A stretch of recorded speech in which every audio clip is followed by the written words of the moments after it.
পত্নীৰ হাতত প্ৰাণ গ'ল স্বামীৰ। হাজোৰ নতুন দিহিঙাত চাঞ্চল্যকৰ হত্যাকাণ্ড। ভোগালীক আদৰাৰ উখল মাখল পৰিৱেশৰ মাজতে হাজোৰ নতুন দিহিঙাত সংঘটিত এক লোমহৰ্ষক হত্যাকাণ্ডই জোকাৰিছে সমগ্ৰ অঞ্চল।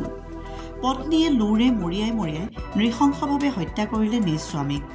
এই নৃশংস ঘটনা সংঘটিত হৈছে কামৰূপৰ হাজোৰ নতুন দিহিঙাত।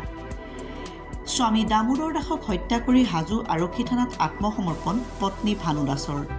বিবাহপাশত আবদ্ধ হোৱাৰ 30 বছৰৰে পৰা মানসিক আৰু শাৰীৰিকভাৱে অত্যাচাৰ চলাই আহিছিল দামোদৰ দাসে পত্নী আৰু সন্তানকেইটিক।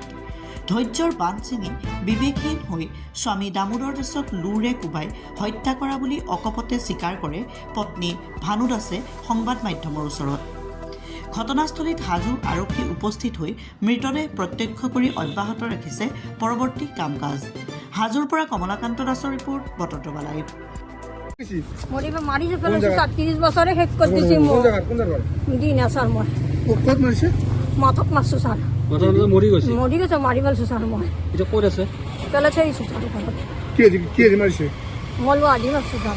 কি নাম হাজবেণ্ডৰ? দামোদৰ দাস ছাৰ। মাৰি পেলাইছে? মাৰি পেলাইছে। কি কাৰণে?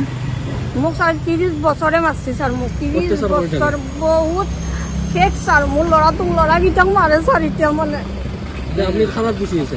থানাত গুচি আহিছো মই। মাৰি কিনে থানাত গুচি আহিছে? থানাত গুচি মৰিছে নেকি? মৰি গৈছে, মাৰি পেলাইছো মই। লোৱাৰ চিকেদি মাৰ লোৱা মানে পাতি বুলি কয় নেকি, গাড়ী পাতি দি মাৰি। গাড়ী বাতি দি কোবাই মাৰিছে?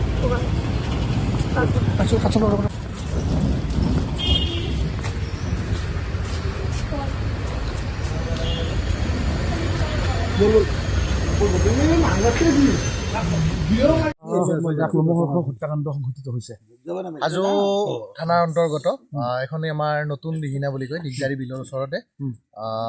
ইয়াত দামোদৰ দাস তেখেতৰ ঘৰত আমি খবৰ পালোঁ তেখেতৰ হত্যা হোৱা বুলি। তাৰপিছত পুলিচ আহিছে, আমি পুলিচৰ লগতে আহিলোঁ, গাঁওবুঢ়াও আহিছে।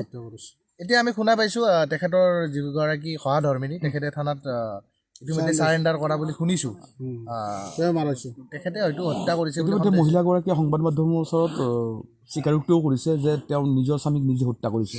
হ'ব পাৰে, ঠিক তেনেকুৱা অৱস্থাতে আছে, মানে হাত ভৰি বন্ধা আছে, তেনেকৈ আছে। এতিয়া পুলিচ আহিছে, আকৌ এতিয়া ফৰেনচিকৰ টীম এটা আহি আছে ইয়ালৈ।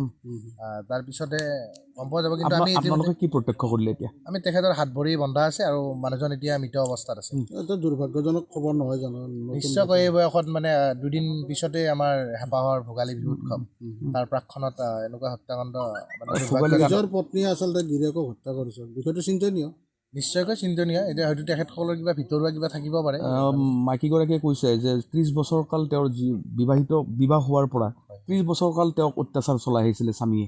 হ'ব পাৰে, ওচৰ চুবুৰীয়ে গম পাব। আমাৰ অকণমান দূৰততো ইয়াৰ পৰা মানে ½ কিলোমিটাৰমান দূৰত হয়, তেনেকৈ গম নাপাম। কিন্তু এনে তেখেত অলপ ৰাগিয়াল মানুহ বুলি, খঙাল মানুহ বুলি জানো আৰু। মদ্যপান কৰিছিল কেতিয়াবা কৰে বুলি শুনো আৰু। আচলতে ভোগালীৰ ব্যস্ততাৰ মাজতে এই কাণ্ডই আচলতে সমগ্ৰ অসম জোকাৰিছে। খুব দুখজনক খবৰ এইটো। মই ক'লোৱে অকণমান আগতে, নতুন বছৰ গ'ল, এতিয়া ভোগালীৰ কাৰণে আৰু 2টা দিন আছে। তাৰ মাজত এনেকুৱা অসমীয়া মানুহ এজন, অসমীয়াৰ প্ৰাণৰ উৎসৱ ভোগালী বিহু, এনেকুৱা এটা দিনত এনেকুৱা এটা ঘটনা হোৱাত অতি আমাৰ এই অঞ্চল জুৰি নহয় গোটেই। যিটো সময়ত মহিলাসকল পিঠা পনা বনোৱাত ব্যস্ত, হয়, সেই সময়ত এগৰাকী মহিলাই নিজৰ স্বামীক হত্যা কৰিছে, হাতত অস্ত্ৰ তুলি লৈছে নিজৰ স্বামীৰ বিৰুদ্ধে। কিহেৰে ক'ব হত্যা কৰা যেন অনুমান হৈছে? ওচৰত আমি দেখা পালোঁ, অকণমান দূৰৰ পৰাই চাইছোঁতো, এখন দাও পৰি আছে আৰু কিবা কানি আছে, কিন্তু ইমান লোৰ সামগ্ৰীও আছে। ইমান ওচৰলৈ মানুহ যাব দিয়া নাইতো, পুলিচ আহিছে যেতিয়া। অকণমান দূৰৰ পৰা দেখিছোঁ দাও এখন আছে আৰু লোটো পৰি থকা নিচিনা। নাম ব্যক্তিজনৰ দামোদৰ দাস। এইটো কোন ঠাই? এইটো নতুন দিহিঙা বুলি কয়, আমাৰ হাজো থানাৰ অন্তৰ্গত। থানা হাজো পৰে।